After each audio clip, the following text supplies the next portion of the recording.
ना तुम्हारे हिस्से की गलती में तुम सही थे, ना हमारे फैसले में हम गलत। नमस्ते, आदाब। कुलदीपक नाम है मेरा और किस्से कहानियां सुनाता हूँ। आज की कहानी है नवाबों के शहर लखनऊ से। ये कहानी है मोहम्मद साहब की। क्या है ये कहानी? हाँ, ये देखते हैं। यार पता नहीं इस शहर को क्या हो गया है, सुकून मानो गायब सा है। बड़ी अजीब अजीब खबरें आती है यार। मोहम्मद साहब मन ही मन बात कर रहे थे।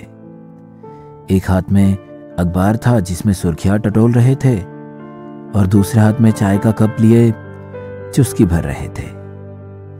सर्दियों का मौसम था।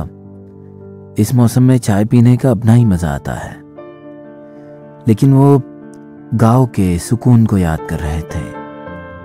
उनके हवेली में जो बारांदा था, वहां बैठकर ऐसे ही मोहम्मद साहब चाय पिया करते थे। उनके अब्बू, दोनों भाई और उनकी अम्मी। बड़े ही मजेदार दिन थे वो। तभी उनका सबसे छोटा बेटा कामरान वहां आया। वो बोला, अब्बू गुड मॉर्निंग। हाँ बेटा बताओ क्या है, जा रहे हो? अब्बू मैं एक बात करने आया था आपसे। मैं चाहता हूं कि हमारी जो लखनऊ की हवेली है उसे बेच दिया जाए। एक बहुत अच्छा खरीदार मिला है, अच्छा दाम भी दे रहा है, तो मुझे ऐसा लगा कि उसको बेच दिया जाए। मैंने लतीफ़ भैया से बात कर ली है, उन्होंने कहा कि जो भी मेरे हिस्से का हो मुझे भिजवा देना। लेकिन कामरान बेटा, मुझे लगता है कि इतनी जल्दी ये फैसला लेना शायद सही नहीं होगा। मैं कुछ दिन वहां बिताना चाहता हूं, फिर मेरे बाद आप जो करना चाहते हो करो। अब्बू देखिए, उसका दाम अभी बहुत अच्छा आ रहा है। 1 करोड़ उसका कोई नहीं देगा। वो खरीदार है, इतने अच्छे पैसे दे रहे हैं, मुझे लगता है बेच देना चाहिए। हम लोग अगले संडे जा रहे हैं। मैं चलता हूं, बस यही बात करनी थी आपसे। उनके हाथ में एक चाय का प्याला बस छलक कर जमीन पर गिर पड़ा था। लेकिन कामरान वहां से चला गया था। उसकी वाइफ आयशा वहां आई थी। अब आप बैठिए ना, क्या हुआ? आप आराम से बैठिए, मैं साफ करती हूँ। मोहम्मद साहब बस सारे दिन भर उस हवेली के बारे में सोचते रहे। नवाबों के खानदान से थे मोहम्मद साहब। उनके पिताजी यानी कि शेख मोहम्मद फहीम उनके सबसे बड़े बेटे। वो सोच रहे थे कि उसी हवेली में मैंने मेरा पूरा बचपन बिताया। वहां जो सुकून है वो यहां नहीं है। उन्होंने सोचा कि आज शाम में खाना खाते खाते एक बार फिर से समझाने की कोशिश करता हूं। बेटों के सामने बोलने की हिम्मत नहीं थी उनकी। बड़ा बेटा दुबई में काम करता है और छोटा बेटा यहां बेंगलोर में कोई बिजनेस करता है।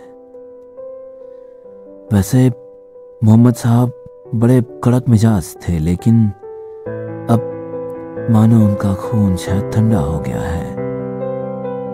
वो किसी से ना जोर से बात करते हैं ना कुछ।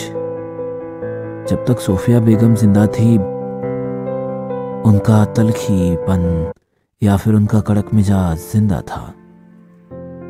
तब से मानो जैसे सब कुछ रुक गया है। शाम में एक बार फिर से खाना खाते हुए उन्होंने जिक्र किया था, बेटा मुझे लगता है कि उस हवेली को बेचना जल्दबाजी होगी। तुम्हारे दादू की ये आखिरी निशानी है, तुम्हें ऐसा नहीं लगता? अब कहाँ आप ये निशानी वगैरह इन सब बातों में फंसे हुए हो। देखिए, भैया ने भी कहा कि उसको बेच देते हैं, तो आप इन सब बातों में ना पड़े। बहुत अच्छा दाम मिल रहा है, ठीक है? आप अपने आप को संभाले। वैसे सुकून से रहिए। यहाँ क्या दिक्कत है आपको? कुछ दिक्कत है तो बताओ। नहीं बेटा, बात दिक्कत की नहीं है, लेकिन कहकर वो रुक गए थे। ना जाने पूरा हफ्ता कैसे बीता। आखिरकार वो दिन आ गया जब कामरान उन्हें अपने साथ लेकर लखनऊ की ओर चल पड़ा था। अब देखिए, वो हवेली अब पुरानी हो गई है, वैसे भी इतने पैसे जो दे रहा है उसके, वो शायद बेवकूफ़ी होगा। फिर भी अच्छा है, हमें पैसे मिल रहे हैं, यहाँ उसकी बहुत अच्छी प्रॉपर्टी आ जाएगी। क्या कहते हो? पता नहीं बेटा, देखते हैं।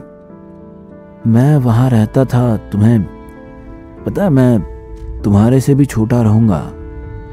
हम लोग खेतों में जाते, बड़ी मेहनत करते, बहुत कमाल के दिन थे बेटा वो। तुम्हारे दादू और तुम्हारे चाचा लोग, हम लोग उनके पीठ पर बैठकर घोड़ा घोड़ा खेलते थे। वहां से खेत तक उन्हें लेकर जाते, फिर वो बीच में ही खड़े होकर हमें कंधे पर बिठाकर लेकर जाते। बहुत अच्छा लगता था। वो एयरपोर्ट पहुंच गए थे। पूरे रास्ते भर बस वो अपने हवेली के बारे में सोच रहे थे, अपने पुराने दिनों को याद कर रहे थे और सोच रहे थे कि कामरान को कैसे वैसे मना ले। तभी कामरान ने उनके कंधे पर हाथ रखते हुए कहा, अब्बू मुझे पता है कि आप खुश नहीं हो, लेकिन आप ही बताइए ना, अब मेरे बच्चे थोड़ी ना यहाँ लखनऊ में आकर रहने की सोचेंगे, इसलिए सोचा कि अच्छा दाम मिल रहा है, बेच दूं। आप चिंता ना करें, कुछ दिक्कत हो तो बताइएगा ज़रूर, ठीक है? उन्होंने बस झूठी मुस्कुराहट बिखेर दी थी। उनकी फ्लाइट लैंड हुई। वहां से लगभग 20-30 किलोमीटर की दूरी पर थी उनकी हवेली।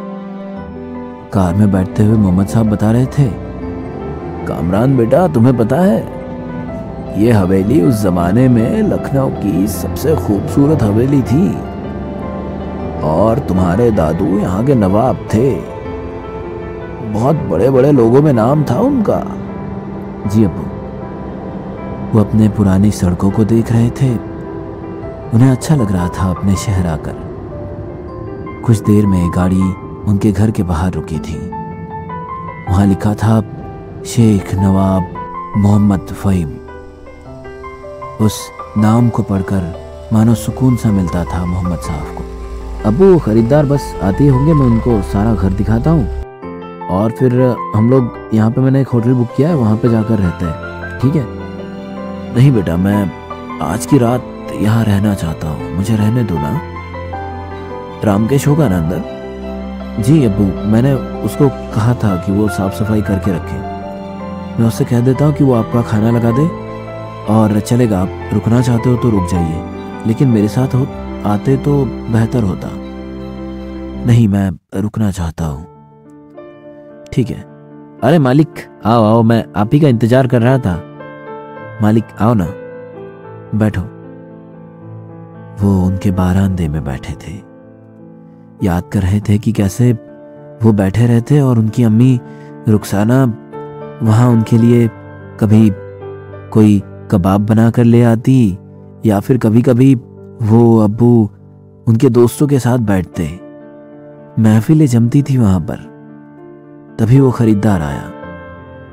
अब्बू, इन्हें अच्छी लगी है हवेली, कल सौदा पक्का हो जाएगा तो फिर हम लोग यहाँ से कल ही निकलेंगे, ठीक है?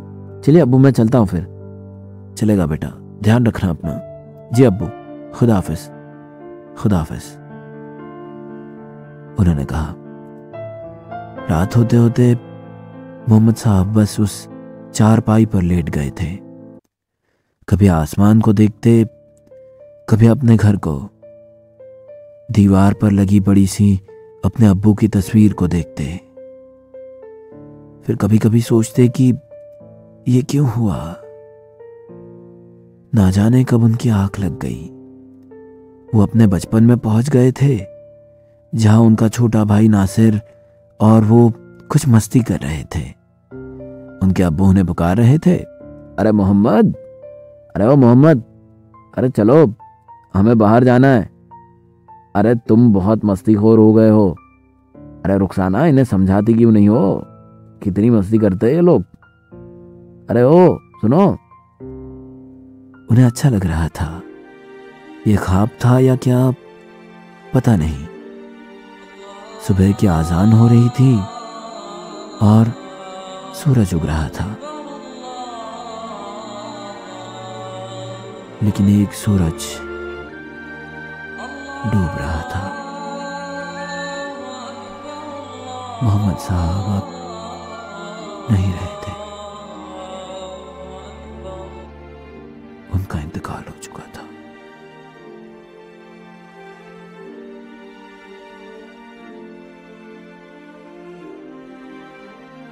जी हाँ, तो कैसी लगी आपको ये कहानी?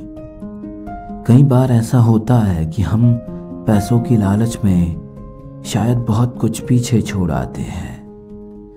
क्या खूब कहा एक ने जी ने कि वो रात के ख्वाब क्या सुनाए, रात के ख्वाब बड़े सुहाने थे, धुंधले धुंधले चेहरे थे सारे, लेकिन सारे जाने पहचाने थे।